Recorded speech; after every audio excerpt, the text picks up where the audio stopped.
Ahí tenemos al pintor francés del siglo XIX, Gustave Courbet. Es el que está a la derecha, con una mochila a sus espaldas. Ha salido al campo a tomar unos apuntes del natural para sus obras.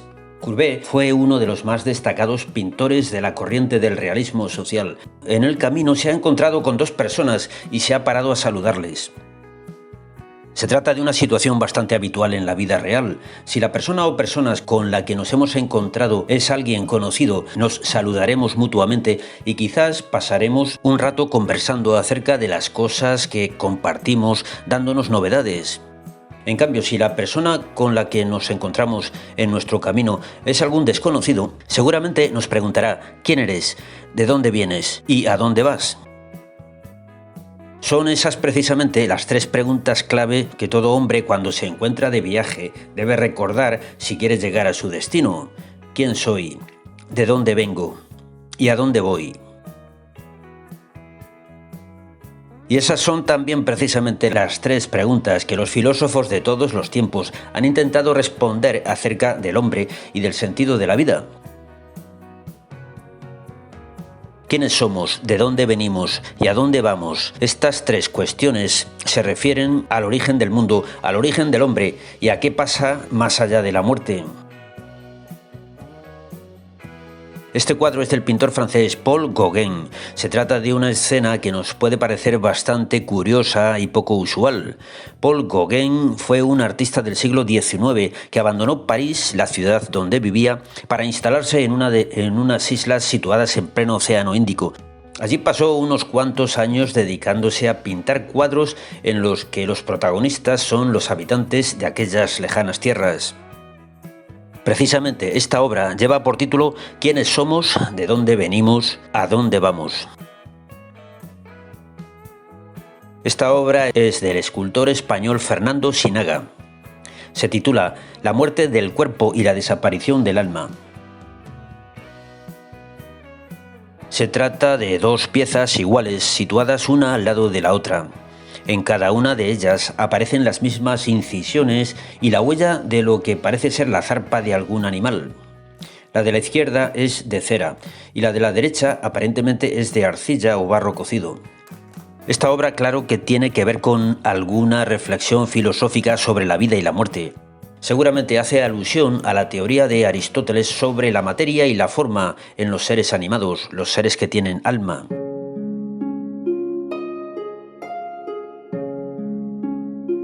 Fernando Sinaga es un artista al que le gustan los temas filosóficos.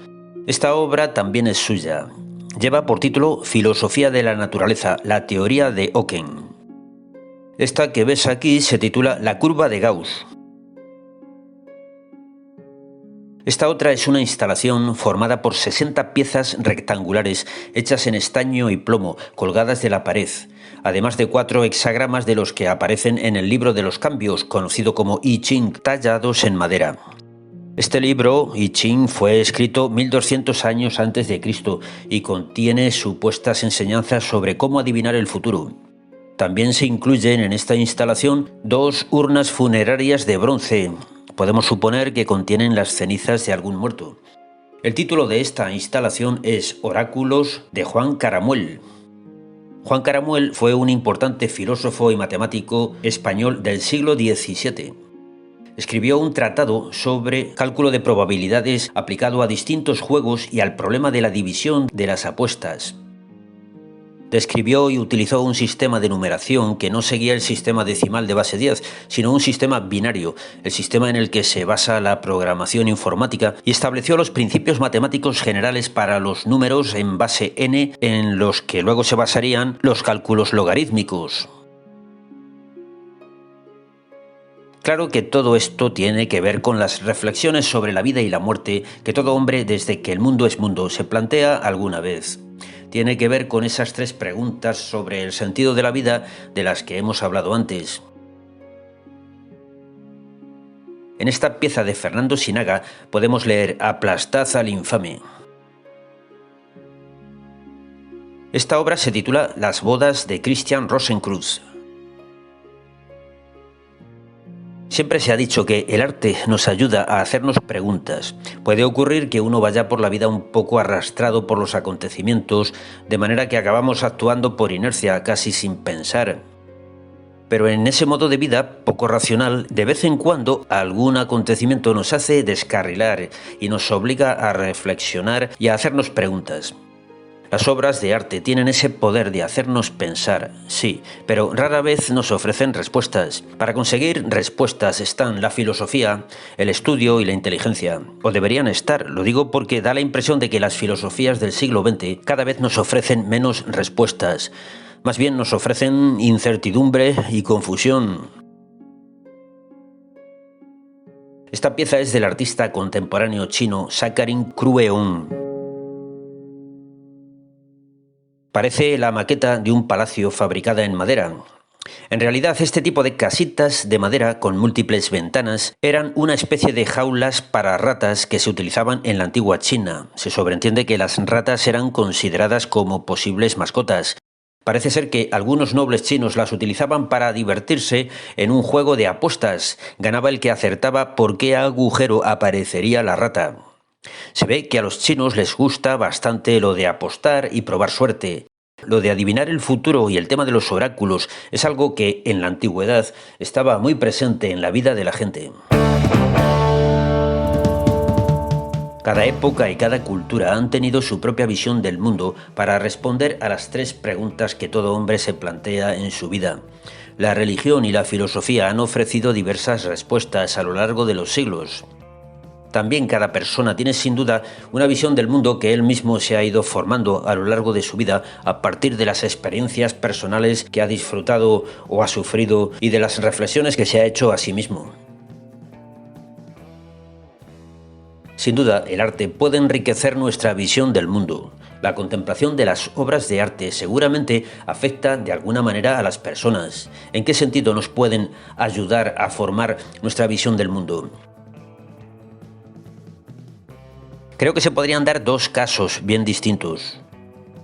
A algunas personas, la contemplación de las obras de arte les sirve para despertar su conciencia adormecida, porque andan por la vida ensimismados y no perciben aspectos de la realidad que están esperando su respuesta, su reacción. No se dan cuenta hasta que, viendo algunas obras de arte, se les abren los ojos y descubren lo que hasta entonces eran incapaces de ver. Descubren algo que da sentido nuevo a sus vidas y les hace conocer incluso su propia identidad. En esta situación, alguien podría descubrir la respuesta a esas viejas preguntas que todo el mundo debería hacerse: ¿quién soy? ¿De dónde vengo? ¿Y a dónde voy? Estas cuestiones equivalen a ¿qué estoy haciendo con mi vida? ¿Y cómo voy a acabar si sigo así? Bien, sí, de acuerdo. A veces el arte podría tener sobre las personas ese efecto de sacarnos de nuestro atontamiento, pero también puede ocurrir lo contrario. Puede ocurrir que la contemplación de las obras de arte produzca en algunas personas un adormecimiento en su conciencia que les lleve a desatender sus obligaciones, evadiéndose de la realidad, metiéndose en un mundo placentero y confortable, pero falso y ficticio. En este caso, el arte nos produce un ensimismamiento que nos lleva a la ensoñación y a la pasividad. Mientras que en el primer caso, el arte nos producía una catarsis emocional que nos llevaba a la acción e incluso a estar dispuestos al esfuerzo y al sacrificio por alguna causa, de manera que nos daba una motivación o un sentido para nuestra vida. En el segundo caso, se puede decir que el arte nos lleva a olvidar quiénes somos, de dónde venimos y a dónde vamos. Hay un arte complaciente, placentero, insustancial, banal y superficial, y hay también un arte serio y grave, profundo, incómodo, perturbador, inspirador o revulsivo. En el arte del siglo XX podemos encontrar obras de los dos tipos. Esta obra es de un pintor chino del siglo XI después de Cristo llamado Guo Xi. Se titula El comienzo de la primavera.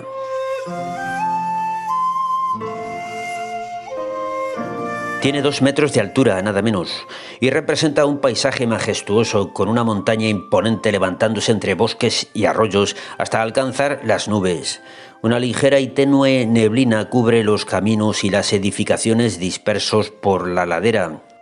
La naturaleza en todo su esplendor se despliega a nuestra vista, pero si nos fijamos con detalle, podemos distinguir también algunos personajes que parecen ir de camino de un lugar a otro. Ahí tenemos a 2 de ellos descendiendo una loma en dirección a una cascada. Aquí podemos ver a otros que acaban de desembarcar y se dirigen a las cabañas que están a la derecha. El filósofo chino Lao Tse había escrito: «El hombre obedece a la ley de la tierra. La tierra obedece a la ley del cielo. El cielo obedece a la ley del Tao». El taoísmo era la religión dominante en China en la época del pintor Wu Xi. La palabra Tao significa camino. No se refiere simplemente a un sendero o una carretera que sirva para ir de un lugar a otro. Se refiere a la idea de dirección, sentido o modo de llegar al lugar que nos corresponde, al lugar al que hemos sido destinados, es decir, un camino que nos lleva a nuestro destino, entendido como un paraíso de felicidad que en realidad es el lugar de donde hemos salido. Esto del Tao, entendido como camino, se parece bastante a lo que decíamos al principio del vídeo sobre las cuestiones de quién soy, de dónde vengo y a dónde voy. Jesucristo dijo: «Yo soy el camino, la verdad y la vida. Yo soy la luz y la resurrección». En el cuadro de Bellini, que analizamos hace unas semanas, veíamos a 2 viajeros que se encontraban en el camino. Son 2 personajes resplandecientes, como plateados, que parecen saludarse y abrazarse. Parece que han recibido, mientras recorrían el camino, una iluminación que les permite conocer el sentido de la vida y el modo de alcanzar la vida eterna. En la visión cristiana del mundo se enseña que cada uno a lo largo de su vida tiene que descubrir qué camino está recorriendo. Debo descubrir cómo soy realmente y cómo deseo ser. Tengo que quitar defectos y adquirir virtudes. Para ello debo cambiar mi modo de actuar. Debo dejar de hacer cosas malas y hacer cosas buenas. Eso es cambiar de camino. El camino del mal lleva a la perdición. El camino del bien lleva a la felicidad. Cada uno debe caer en la cuenta de qué camino está recorriendo. La palabra conversión, por cierto, en su origen griego significaba cambiar de camino. La filosofía antigua solía ofrecer respuestas a las preguntas sobre el sentido de la vida. Además de hablar sobre el mundo y el hombre, solían tratar el tema de Dios. En las filosofías del siglo XX, el tema de Dios desapareció. La mayoría de los filósofos del siglo pasado partían de la base de que Dios o no existe o no podemos saber si existe. El resultado en todos los casos era que no podían ofrecer ninguna respuesta a las preguntas sobre quiénes somos, de dónde venimos y a dónde vamos. Las filosofías ateas creen que la ciencia permitirá al hombre conocer todas las cosas y la técnica permitirá que podamos dominar y controlar todas las cosas. Este mito sobre el progreso de la ciencia y de la técnica a finales del siglo XX entró en crisis. Muchos científicos y filósofos se fueron desengañando al ver que sobre el conocimiento de las cosas del mundo sigue habiendo un amplio campo de misterio que cada vez parece más inalcanzable. Y sobre la capacidad de la técnica para dominar el mundo y controlar a la sociedad, cada vez es más patente que siempre habrá cosas que escapan a nuestro control. Según las ideas de los filósofos ateos como Nietzsche, Marx, Freud, Sartre y Foucault, la existencia del hombre no tiene un sentido establecido, sino que cada uno debe construir su existencia como pueda. Esta es la conclusión lógica y coherente del ateísmo. Marx decía que la economía lo explica todo. Freud pensaba que el deseo sexual lo explica todo. Para Nietzsche, la voluntad del hombre lo explica todo. Sartre estaba convencido de que el azar lo explica todo. Foucault defendía que el deseo de poder lo explica todo. En cualquier caso, para los filósofos ateos no hay esencias ni identidades establecidas para las cosas del mundo, ni siquiera para el hombre. No hay un modo de ser correcto que cada uno haya de descubrir y alcanzar, sino que cada uno debe elegir lo que quiere ser. Después de la Segunda Guerra Mundial, los filósofos empezaron a no estar seguros de casi nada y empiezan a defender el pensamiento débil. en el que casi todo es relativo o incognoscible. La última exposición de Fernando Sinaga lleva por título Epogé. Esta palabra griega es un concepto filosófico originado en la corriente de los escépticos, como el filósofo Pirrón. Se refiere al estado mental en el que, en conciencia, no podemos afirmar ni negar algo sobre una cuestión. Este concepto fue revitalizado por el filósofo romano Sesto Empírico en el siglo II después de Cristo. En el siglo XX la epogé ha vuelto a ser tenida en cuenta por filósofos como Wittgenstein y por la corriente de la fenomenología liderada por Edmund Husserl. Los filósofos más radicales no solo dudan de que podamos conocer la realidad, sino que incluso dudan de que la realidad exista realmente. Así las cosas, preguntarse de dónde venimos y a dónde vamos resulta inútil y absurdo. Preguntarse por el sentido de las cosas no tiene sentido. Pues eso, sálvese quien pueda. Wittgenstein decía que cuando no hay nada que decir, lo mejor es callarse.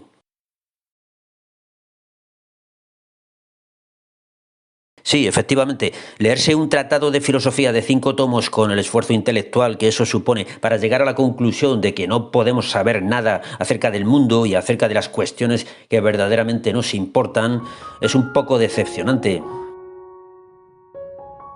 Algunos filósofos y pensadores neomarxistas como Guy Debord, en los años 60 del siglo pasado, llevando al extremo las ideas de Foucault, consideraban que el poder siempre es opresor.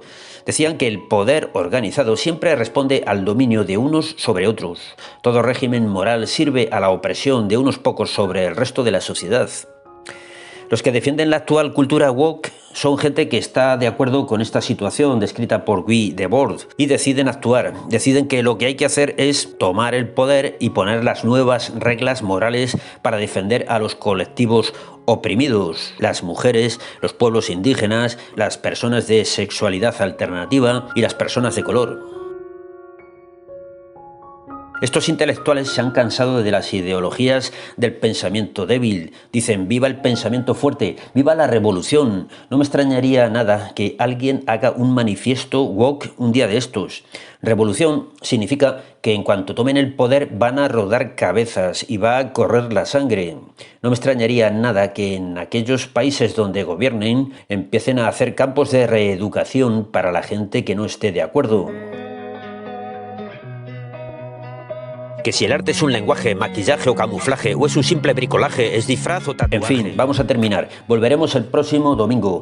Un repentino viraje, un vendaje con drenaje, personajes con mensajes, un sentido homenaje. Mientras tanto, puedes echar un vistazo a los vídeos antiguos que tienes en este canal. Hay muchos y muy variados. Un placentero masaje. Y te recuerdo que sigue disponible el libro que publiqué el año pasado con una selección de los mejores vídeos de este canal. Se titula El arte que viene. Ahí abajo tienes un enlace para conseguirlo.